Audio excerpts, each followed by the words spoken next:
Magandang araw mga tol. Welcome back ulit sa Israelo. For today mga tol, mag-prevention tayo ng anti-canker dito sa mga breeder natin na nakasalang. No? So bali kagabi, chinek ko na yung mga itlog nila eh. Lahat fertile. So nasa ano na yan eh. 5 days yata na silang naglilimlim. Kaya pwede na tayong mag-prevention ng anti-canker. Usually kasi ginagawa ko yung prevention ng anti-canker bago magkasa, kapag nagkukondisyon tayo. So ginawa ko yun ng breeding ng North. So ganun yung ginawa ko bago mag-pairing. Lahat ng gamot ginagawa ko na.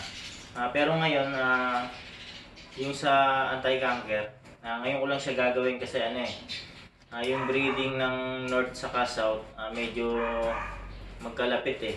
Nagahula ko ng oras sa pagkondisyon kasi inuna ko muna yung pagpurga, yung flushing, saka yung sa salmonella. So yung gap nila gahol ako kaya yung sa anti-canker hindi ko binigay. So ngayon ko siya ibibigay. Pwede naman yun. So, pwede siya ngayon, pwede rin siya before pairing. Ayan. So, ang gagamitin natin yung ito, yung tablet. So, lang naman ito this size lang naman. So, tablet yung gagamitin ko.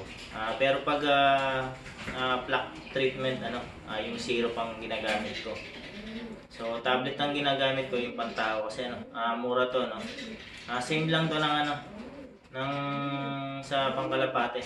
Metronidazole din naman yung sa Pangkalapate. So, ito mas nakakatipid to, napakamura nito. 25 pesos lang sa sa TGP. Yan. Kaso minsan nahanapan kayo ng reseta. Sabihin niyo na lang na sa Kalapate niyo gagamitin. Pagbibilhan naman kayo eh.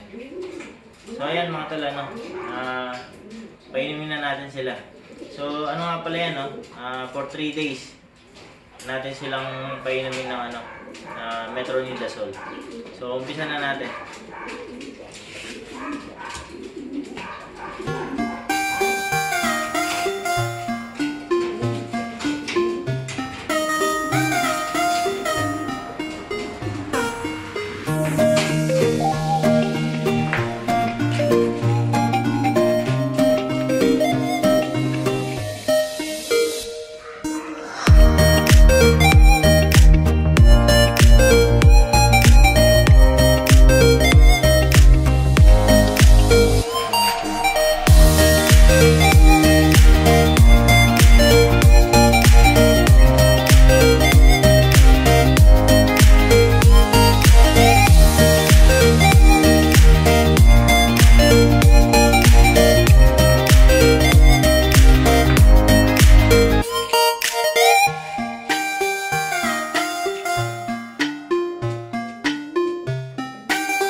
mga tol, nabigyan na natin sila lahat, no?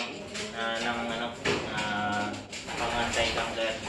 So, bali ano yan, 3 days natin gagawin yan.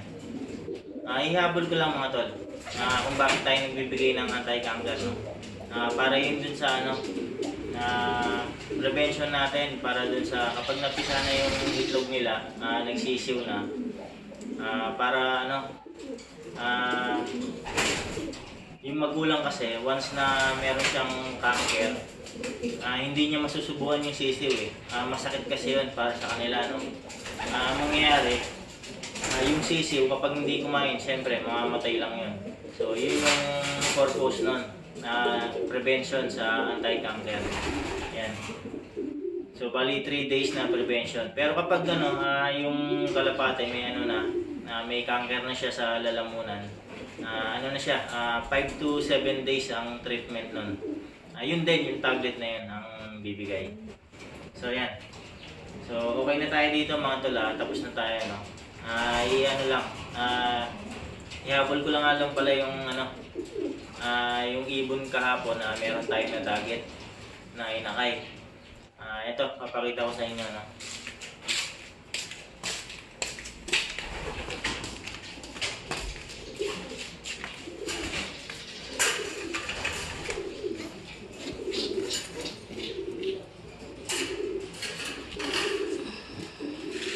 So yan, ito siya, no? Inakay pa siya, naiyak pa siya eh. Ayan. Hindi ko siya mapakulang gawa nung inakay pa nga. Pero na-post ko na sa mga group to, no? Tinry ko kung may mag-claim. Yan, naiyak pa eh. Ito nga yung nahuli ko siya kapon, ano? Sobrang payat niya. Grabe din yung uhaw niya kahapon eh. Ayan, ano na, malamang ano na ilang araw na siyang pag-gala-gala. Ayan. So pinost ko just in case na ano, na may mag-claim, no. Taga Las Piñas lang din naman may-ari nito sigurado. Hindi naman lalayo ng ano to kasi bata pa eh. Ayan, naiyak pa nga, no. So yan yung ring niya, fill. So ang mangyayari nito ano, hintayin ko may mag-claim. Pero kung wala, pamimigay na lang natin. Kasi kung pakakawalan natin to, wala, kawawa lang, baka magpagala-gala na naman eh. Yan. Magandang ibon din siya, oh. Malapat, mahaba siyang ibon. So ayan, tayo na lang natin na ano, naalagaan muna.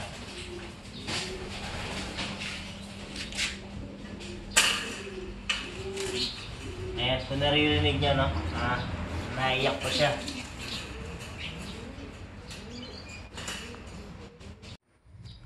So ayan mga tol, bali hanggang dito na lang muna tayo, no.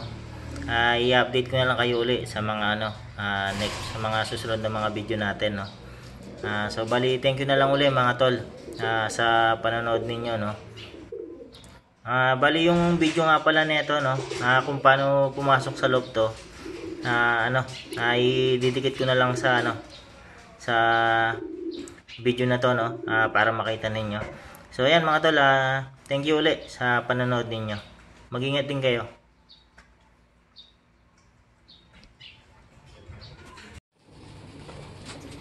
Didagit tayo mga tol. Inakay. Yun nga dun sa bubong. Black checkered.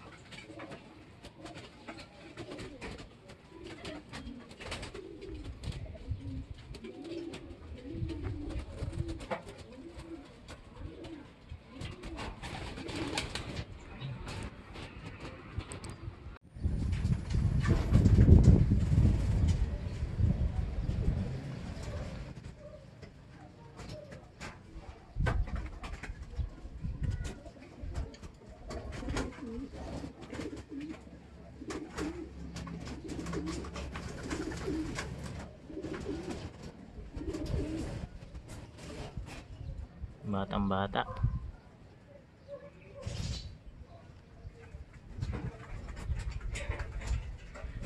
May ring siya kulay dilaw.